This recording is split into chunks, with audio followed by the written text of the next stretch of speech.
Hey, what's up guys? Southeast Softwash. It is Wednesday, the 6th, January the 6th, and we got a customer here. He's had his skid, what, 5-6 weeks? Something like that? Yeah, about that. Well, it's finally got cold in Alabama, and we have sporadic, so he's a little further north than us, but we have sporadic cold days. Winterizing is very important on your soft wash system and your pressure wash side, but it's really annoying where we live because it probably don't get below freezing, but 20 times the whole winter. And then we'll have a lot of nights where it's down to like 31, you know, just right at freezing. So he's been winterizing. He's trying to keep halogen lights and stuff on things. And it hasn't been that cold. Yesterday he called, we were out doing that job. He was having a lot of problems trying to get the pressure washer to prime. So we're going through all the steps of, you know, what to do. Any tiny little air leak, same thing on a soft wash system. Air's your arch enemy. So brought it down this morning, and lucky he's not too far away. It's about 2.5 hours. Hour and 45, man. Oh, that ain't near as bad as I thought. No, less than 2 hour drive. So me and Ty start troubleshooting this morning. It's still early. It's almost 10 o'clock. We've been working on it a little over an hour, and initially we just thought he had an air leak problem. So we messed around with that, reran some plumbing, kind of tightened up some stuff. And what I did is I put the shop vac, took this pressure, that's his discharge jump hose going to the hose reel. Took that off and put a shop vac here and just see it, because we know the tank's full.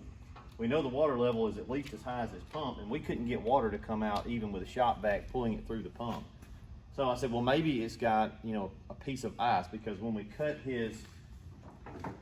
went ahead and installed him a bypass line. When we cut this little loop hose off of the pressure washer that goes right here the way it comes, there was a little chunk of ice in here. Like, aha, we're learning. So we said, hey, maybe there's a piece of ice in there and water just can't get past it. So we put some hot water. We're here in the shop, we got a hot water heater. That wasn't it. Yesterday when you crunk it up, what did you notice? It smoked for about 3 seconds. Got a little puff of smoke for about 3 seconds. And this is what happened.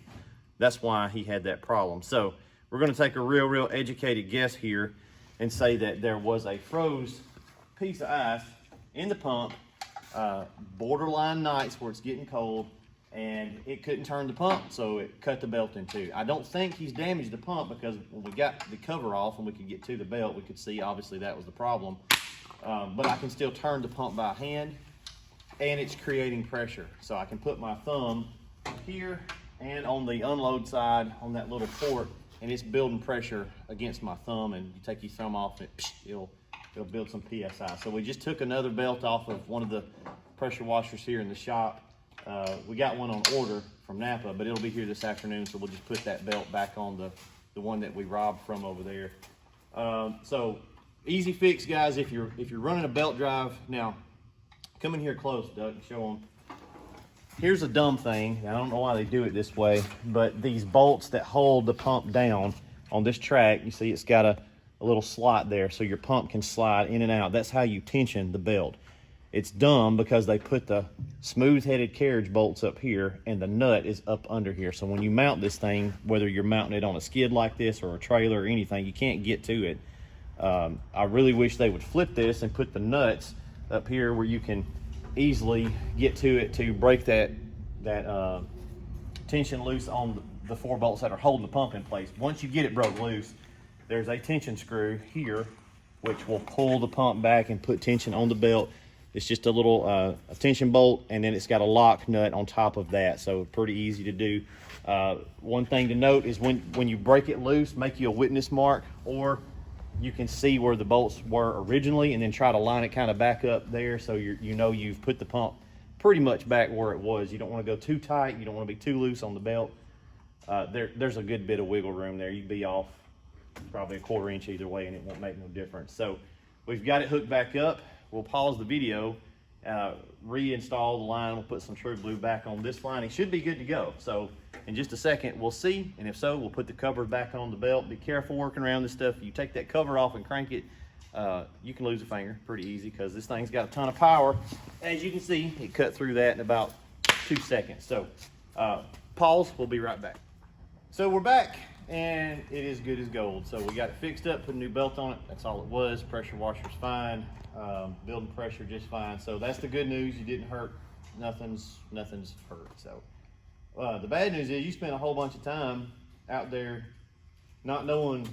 Well, we're trying to fix all this stuff, and sometimes, I mean, it can be 5 or 6 things on your pressure washer. So if you ever see smoke on a belt, that ain't normal.